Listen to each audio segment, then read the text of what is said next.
So in this practice, an object is connected with wall via strings that passes over frictionless plates as shown in the figures. The observed wave speed is v equal 20 meter per second when the mass of the object is m equal 2 kilograms. First question, what is the mass per unit length of the strings? So we guess at first.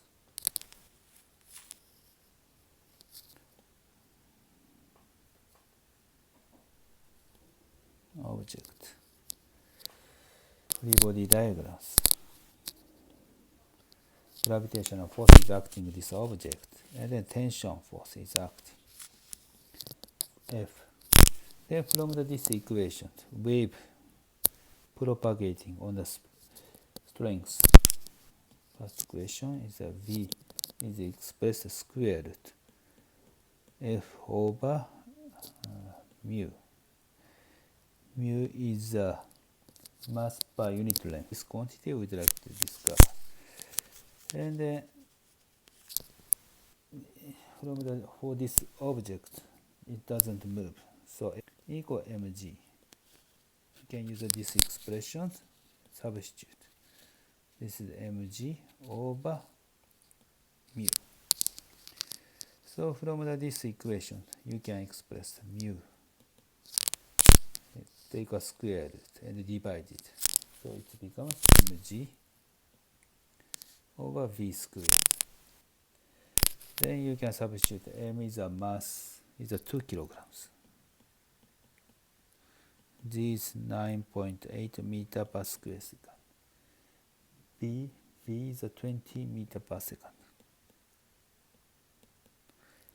Then you could find at 4.90 times 10 to minus 2 kilogram per meter. This is a mu. And the second question. What is the wave speed when the mass of the object becomes 5 kilograms? So second question is a capital M. It's 5 kilogram. Then we'd like to discover the wave speed. It's expressed again instead of the lower case of the m with a capital M. Mg over mu.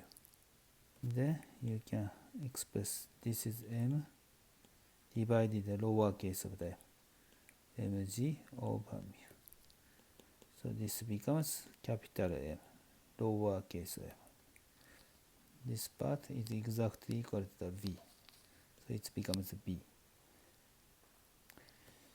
Then you can just substitute all the quantities. This is 5, this is 2, this is 20 meter per second. Then it becomes 31.6 meter per second. Okay, this is the answer to these questions.